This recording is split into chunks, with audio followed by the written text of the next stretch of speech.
नमस्कार दोस्तों, आशा करता हूँ आप लोग कुशल मंगल होंगे। तो आइए आज 25 जुलाई की करंट अफेयर्स में देख लेते हैं कि मुख्य प्रश्न कौन-कौन से हैं। पहले प्रश्न के साथ शुरुआत करते हैं। पहला प्रश्न है, किस देश ने कार्बन फाइबर से बनी दुनिया की पहली यात्री ट्रेन का निर्माण किया है?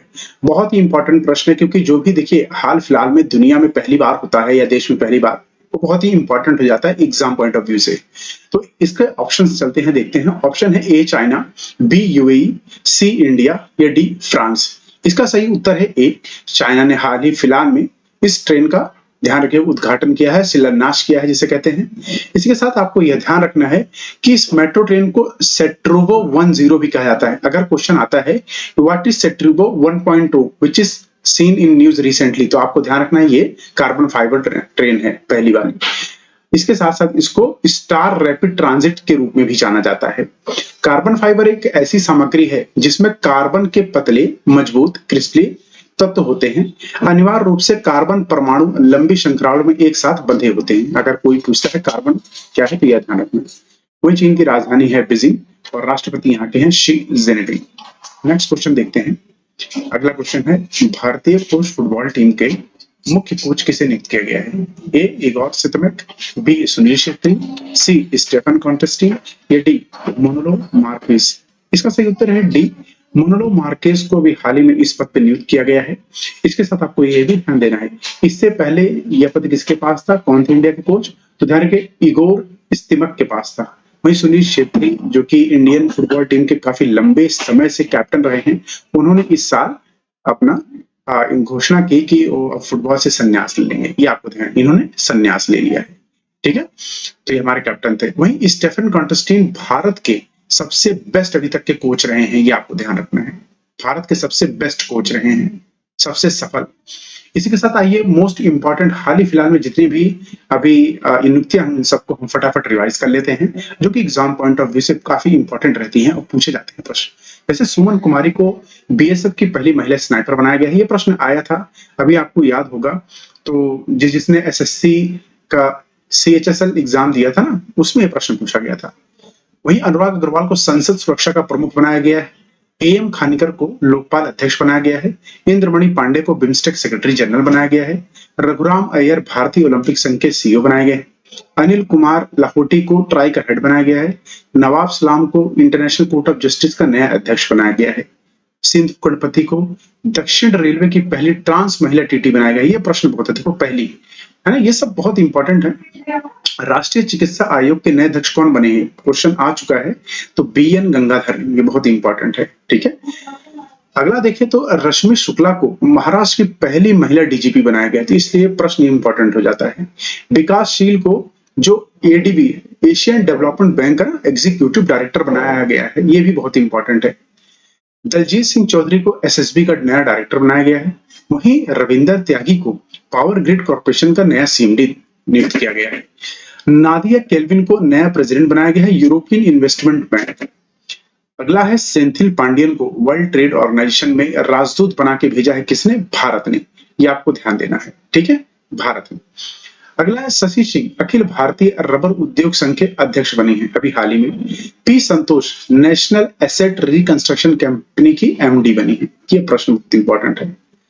वहीं अगला देखें तो किशोर मकवाना राष्ट्रीय अनुसूचित जाति के आयोग के अध्यक्ष बने हैं। सरदार रमेश सिंह अरोड़ा पाकिस्तान में पहले सिख मंत्री बने हैं पंजाब प्रांत में। देवेंद्र झझरिया भारत पैरालंपिक समिति के अध्यक्ष बने हैं। मरियम नवाज पाकिस्तान में पहली महिला मुख्यमंत्री बनी है पंजाब प्रांत में। देखिए जो पाकिस्तान है ना, कई प्रांतों में डिवाइड है, तो पंजाब प्रांत वही है जो भारत से लगा हुआ है। ठीक है। एस राजीव सत्यकर्ता आयुक्त बने हैं अभी हाल ही में। राहुल सिंह सीबीएसई के नए अध्यक्ष बने हैं। नवीनत सहगल प्रसाद भारती ना, प्रसाद नहीं है प्रसार भारती बोर्ड के अध्यक्ष बने हैं।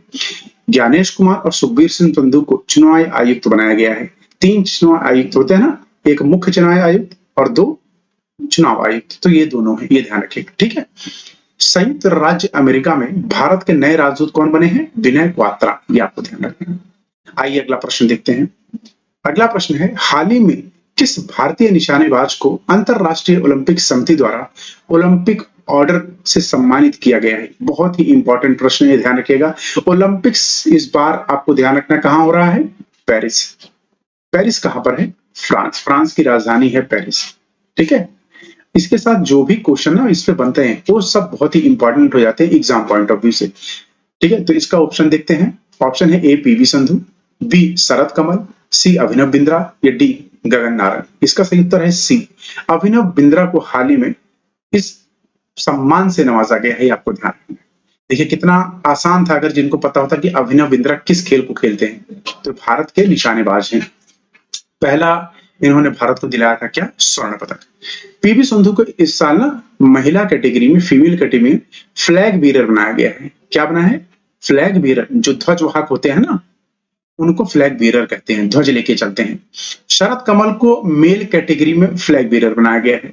उसी के साथ ये ध्यान रखिएगा कि बिल्किश मीर को पेरिस में होने वाले 33वें ग्रीष्मकालीन ओलंपिक 2024 में जूरी सदस्य नियुक्त होने वाले पहले भारतीय बने हैं। अभिनव बिंद्रा को 2024 पेरिस ओलंपिक्स के लिए टॉर्च बीरर के रूप में भी चुना गया है। और पेरिस ओलंपिक्स में भारत की महिला ध्वजवाहक पीवी संधू, जैसे मैंने आपको बता दिया। पेरिस ओलंपिक्स में पुरुष ध्वजवाहक शरद कमल है। थॉमस बाक को अंतरराष्ट्रीय ओलंपिक समिति पेरिस ओलंपिक 2024 के अध्यक्ष के रूप में बनाया गया है। पेरिस ओलंपिक 2024 का मस्कट क्या है, ओलंपिक फ्रिज। ये आपको ध्यान रखना है। अगला प्रश्न है, हाल ही में किस भारतीय राज्य ने पर्यटक वाहनों के लिए कचरा बैग ले जाना अनिवार्य कर दिया है। देखिए हाल ही में आपने देखा होगा कि जितने भी टूरिस्ट व्हीकल्स होते हैं, जो भी पर्यटक स्थल पर जाते हैं ना, वहां कचरा बहुत कर देते हैं। तो इसके चलते ही किस राज्य ने भी पूछा गया कि ये मैंडेटरी कर दिया कि अपने साथ आप एक कचरे का थैला रखिए, और मैंडेटरी है, नहीं पाया गया तो चालान होगा। ए कर्नाटका, बी सिक्किम, सी उड़ीसा या डी मध्य प्रदेश। इसका सही उत्तर है बी, सिक्किम राज्य ने भी हाल ही में यह पारित किया है। इसी के साथ आपको यह ध्यान रखना है कि सिक्किम के मुख्यमंत्री कौन है, प्रेम सिंह तमांग। प्रश्न आता है और आ चुका है इस पे। गवर्नर इसके लक्ष्मण आचार्य हैं। राजधानी यहाँ की गंगटोक है, ये आपको ध्यान रखना है। इसी के साथ अगर इसका मैप देखें ना तो ये देखिए सिक्किम कहाँ है, नॉर्थ ईस्ट की एक स्टेट है ये, और इसकी कैपिटल है गंगटोक। आपको बता दिया मैंने। नॉर्थ ईस्ट में वैसे देखा जाए तो 7 स्टेट आते हैं, ये आपको ध्यान रखना है। लेकिन जब कहते हैं 6 सिस्टर्स ना, तो 6 सिस्टर्स में सिक्किम नहीं आता है। इसमें यही देश आते हैं, ये सारे प्रदेश आते हैं, जैसे कि आपका हो गया मेघालय, असम, अरुणाचल प्रदेश, नागालैंड, इम्फाल। अच्छा, इनकी जो कैपिटल्स हैं बहुत इंपॉर्टेंट है, जैसे त्रिपुरा, मिजोरम। ठीक है, सारे हो गए। अब इनकी कैपिटल देखिए, अगरतला किसकी है, त्रिपुरा पूछ लिया जाता है। मिजोरम की आइजोल, असम की कई बार हम कंफ्यूज होते हैं तो ध्यान रखिएगा गुवाहाटी, मेघालय शिलोंग। ठीक है, आइए अगला प्रश्न देखते हैं। अगला प्रश्न है, हाल ही में खबरों में देखी गई प्रलय मिसाइल किस संगठन द्वारा विकसित की गई है। आपको मैंने एक बार याद है एक बढ़िया से ट्रिक बताई थी, जितने भी खास कर रहे हैं 80 to 90% जो भी ये मिसाइल हैं या वेपन्स है, कौन डेवलप कर पता है, डीआरडीओ। इसका सही उत्तर है डीआरडीओ, आपको ध्यान रखना है। ठीक है, जाक्सा तो स्पेस एजेंसी है, कहाँ की है आपको पता होना चाहिए, बिल्कुल जापान की। कहाँ की है, जापान की। सीएनएस से आपको पता है चाइना की स्पेस एजेंसी है। इसरो कहाँ की है, इंडिया की स्पेस एजेंसी है, ये आपको पता होना चाहिए। इसी के साथ आइए देखते हैं कि इसका क्या क्या है। तो डीआरडीओ की स्थापना कब थी, 1958 में। अध्यक्ष इसको कौन है, समीर की कामत। यह रक्षा मंत्रालय के अंतर्गत आता है। इसमें मोस्ट इंपॉर्टेंट ये 3 पॉइंट है जो मैंने आपको बता दिए। ठीक है, प्रलय मिसाइल किसने बनाई है, डीआरडीओ ने। डीआरडीओ की स्थापना कब हुई थी, अध्यक्ष कौन है, और रक्षा मंत्रालय के अंतर्गत आता है। कौन अगर पूछे तो डीआरडीओ किसके अंतर्गत आता है। अगला प्रश्न है, विच स्टेट लॉन्च प्रोजेक्ट स्वास्थ्य नगरम। किस राज्य ने परियोजना स्वास्थ्य नगरम शुरू की है। ए तेलंगाना, बी केरला, सी तमिलनाडु या डी आंध्र प्रदेश। तो इसका सभी शिलान्यास तेलंगाना सरकार ने किया है, आपको ध्यान रखना है। अच्छा, इसी के साथ आपको ये देखना है, तेलंगाना का एक बार मैप जरूर देख ले कि ये देखिए ये है आपका तेलंगाना प्यारा। ठीक है, अच्छा स्वास्थ्य संग्राम में है क्या कि इसमें ना कि हर व्यक्ति के स्वास्थ्य की जो जानकारी होगी और राज्य अपने पास रखना चाहता है। ठीक है, सारा राज्य अपने पास रखेगा। तो इसका मेन उद्देश्य यही है कि आपको स्वास्थ्य का सारा लाभ सही टाइम पे पहुंचाते रहना। ठीक है, आइए इसी के साथ ये देखना है, ये परियोजना का उद्देश्य टीबी देखभाल, निगरानी, रोकथाम और टीबी मृत्यु दर को 3 वर्षों में 1/3 तक कम करना है। साथ में क्षय रोग, जिसको टीबी कहते हैं, माइकोबैक्टीरियम ट्यूबरक्लोसिस के कारण होता है। और मुख्यमंत्री ए रेवंत रेड्डी हैं, यहाँ के गवर्नर हैं सीपी राधाकृष्णन, राजधानी है यहाँ की हैदराबाद। ये आपको ध्यान रखना है। अगला प्रश्न है, किस देश के पास 2024 विश्व का सबसे शक्तिशाली पासपोर्ट है? अभी हेनले पासपोर्ट इंडेक्स ने इसको जारी किया है। आइए ऑप्शन देखते हैं। ऑप्शन है A Japan, B Singapore, C Finland या डी यूके। इसका सही उत्तर है B, Singapore top position rank 1 पर है, ये आपको ध्यान रखना है। ठीक है, गलती से भी जापान मत लगा देना, सिंगापुर है, ये आपको ध्यान रखना है। अच्छा, कौन रिलीज करता है ये सब आपको पता होना चाहिए। तो हेनले पासपोर्ट द्वारा इसको रिलीज किया जाता है। सिंगापुर 195 देश के लिए वीजा मुक्त पहले रैंकिंग पर है। अगर आपके पास सिंगापुर का वीजा है तो 195 देश में आप बिना किसी वीजा के ही जा सकते हो। वीजा क्या होता है, जैसे ही आप एक देश में एंटर करते हो ना, तो पूछते हैं पहले तो पासपोर्ट दिखाओ, आप पासपोर्ट चले गए। अब वीजा क्या होता है कि वीजा मतलब यहाँ जाओगे ना, तो वीजा कहते हैं कि यहाँ घूमने उड़ने के लिए या रहने के लिए आपको वीजा चाहिए होता है। पासपोर्ट तो है कि आपने पोर्ट को पास कर लिया, लेकिन घूमने उड़ने के लिए आपको वीजा चाहिए होता है। वहीं दूसरा रैंकिंग में बहुत सारे देश हैं, France, Germany, Italy, Japan, Spain. तो प्रत्येक जो इनके पासपोर्ट है 192 देशों के लिए वीजा मुक्त हैं, जा सकते हो आप। वहीं संयुक्त रूप से तीसरे स्थान पर कितने हैं? Australia, Finland, Ireland, Luxembourg, Netherland, दक्षिण कोरिया, स्वीडन। तो प्रत्येक देश ना 191 देशों में घूम सकते हैं बिना वीजा के। वहीं भारत की रैंकिंग 82वीं है, 58 देशों में वीजा मुक्त प्रवेश हमें मिलता है। हम सब भारतीय हैं तो ध्यान रखिएगा, 58 देश में जाते हैं। रैंक क्या है पूछा जाता है कई बार, 82। कौन इसको रिलीज करता है? तो हेनले पासपोर्ट इंडेक्स इसको रिलीज करता है, आपको ध्यान रखना। अगला प्रश्न देखते हैं। अगला प्रश्न है, किस देश ने हाल ही में न्यू कैसल रोग के मामले के बाद पशु स्वास्थ्य आपातकाल घोषित किया है? बहुत ही इंपॉर्टेंट प्रश्न है, क्योंकि जो भी इमरजेंसी होती है ना, कोई भी इमरजेंसी, वो बहुत इंपॉर्टेंट बन जाता है। A Brazil, B Ivory Coast, C Senegal या डी इजिप्ट। इसका सही उत्तर है ए ब्राजील, जो कि साउथ अमेरिकन कंट्री है। इसने भी आपातकालीन घोषित किया है। तो ब्राजील के कृषि मंत्रालय ने न्यू कैंसल बीमारी के कारण रियो ग्रांड डो सुल में पशु स्वास्थ्य आपातकाल घोषित किया है। अच्छा, तो न्यू कैसल रोग जो होता है वो पैरामिग्यो वायरस के कारण होता है।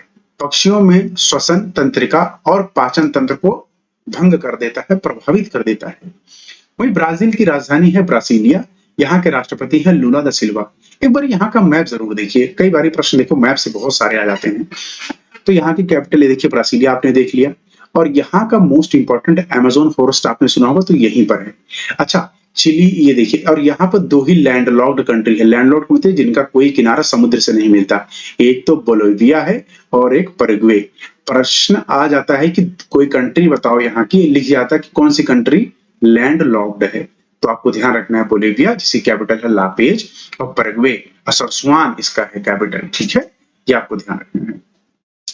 आइए अगला प्रश्न देखते हैं। अगला प्रश्न है, एनटीपीसी विद्युत व्यापार निगम लिमिटेड किस राज्य में ग्रीन चारकोल प्लांट स्थापित करेगा? ए कर्नाटका, बी आंध्र प्रदेश, सी उड़ीसा, डी हरियाणा। इसका सही उत्तर है डी हरियाणा, ये आपको ध्यान रखना है। हरियाणा सरकार ने अभी इनको जमीन आवंटित की है 2 जगह, ताकि ये 2 जगह ये स्थापित कर सके। ठीक है, एनटीपीसी द्वारा। तो नेशनल थर्मल पावर कन्वेंशन विद्युत व्यापार ना, तो इसे ग्रीन चारकोल जो प्लांट फिट करेगी, इससे क्या होगा? बिजली बनेगी। और इससे क्या होगा? आस पास के पूरे राज्य में तो होगा ही, लेकिन आसपास के राज्यों को भी इसका फायदा पहुंचता है।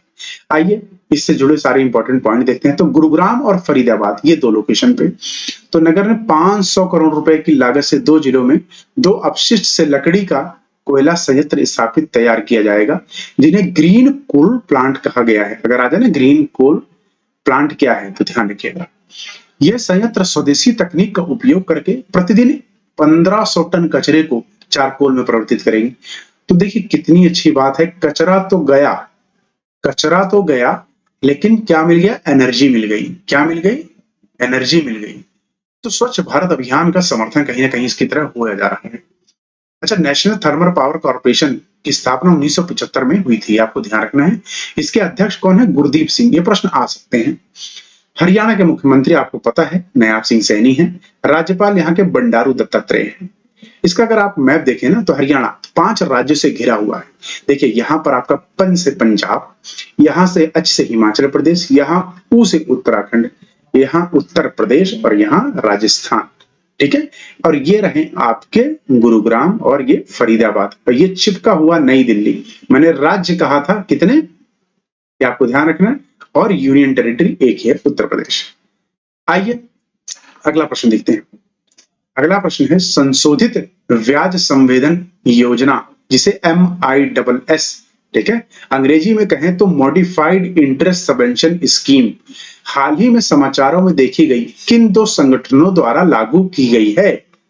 ठीक है, ए नाबार्ड एंड सेबी, बी सेबी और नीति आयोग, या सी नाबार्ड और RBI, या डी RBI और सेबी। ध्यान रखिए इसका सही उत्तर है सी, नाबार्ड और RBI ने भी हाल ही में इसको लॉन्च किया है, अभी हाल ही में बिल्कुल। तो इसके साथ ये आपको ध्यान रखना, तो केंद्र सरकार संशोधित ब्याज संवेदन स्कीम के तहत अल्पकालिक फसल ऋण की ऊपरी सीमा को 3 लाख रुपए से बढ़ाकर 5 लाख रुपए करने की योजना बना रही है सरकार। इससे किसानों को बहुत बड़ा लाभ मिलेगा। हर साल कितने हजार या कितने लाख किसान ना आत्महत्या कर लेते हैं, क्यों? क्योंकि वो फसल का जो ऋण होता है वो नहीं चुका पाते जो गवर्नमेंट से लेते हैं। वहीं MISS किसानों को रियायती अल्पकालिक ऋण प्रदान करता है, और इसकी जो इंटरेस्ट है ना बहुत कम दर होती है, बहुत ही कम। तो ब्याज सबवेंशन विभिन्न बैंकों के लिए उपलब्ध है, और इस योजना का प्रबंधन नाबार्ड और RBI द्वारा किया जाता है। योग्य प्राप्तकर्ताओं में मालिक कृषक, जो किसान जमींदार होते हैं, जो किसान होते हैं ना वो, किराएदार किसान और HSC शामिल है। ये सेल्फ हेल्प ग्रुप होता है। सेल्फ हेल्प ग्रुप ये क्या होता है कि समूह एक प्रकार का संगठन है, जो किसान 4-5 किसान एक साथ मिलके इस संगठन समूह बना लेते हैं। अच्छा, राष्ट्रीय कृषि और ग्रामीण विकास नाबार्ड की स्थापना कब हुई थी? 1982 में। प्रश्न आ सकता है इसका उद्देश्य क्या है? कृषि विकास और क्रेडिट प्रदान करना। अब वित्त मंत्रालय के अंतर्गत आता है, ये प्रश्न ध्यान रखिएगा, वित्त मंत्रालय के अंतर्गत है। कई लोग इसको RBI लिख देते हैं, RBI के अंदर नहीं, RBI एक अलग निकाय है। RBI 1935 में गठित हुई थी, ये आपको ध्यान रखना, ठीक है। ये किसी मिनिस्ट्री का नहीं, एक इंडिपेंडेंट बॉडी है सरकार की, जो कि सारे नोट छापती है। क्या छापती है? नोट, जो भी मुद्रा होती है छापती है, लेकिन सिक्के कौन छापता है? फाइनेंस मिनिस्ट्री छापती है, आपको ध्यान रखना। अच्छा, इसके गवर्नर है शक्तिकांत दास, एक रिटायर्ड IAS ऑफिसर है, ठीक है। इसी के साथ यह संस्करण पूरा हुआ। आप सभी का तहे दिल से शुक्रिया। कल फिर मिलेंगे 26 तारीख को। तब तक अपना ख्याल रखिए। जय हिंद, जय भारत।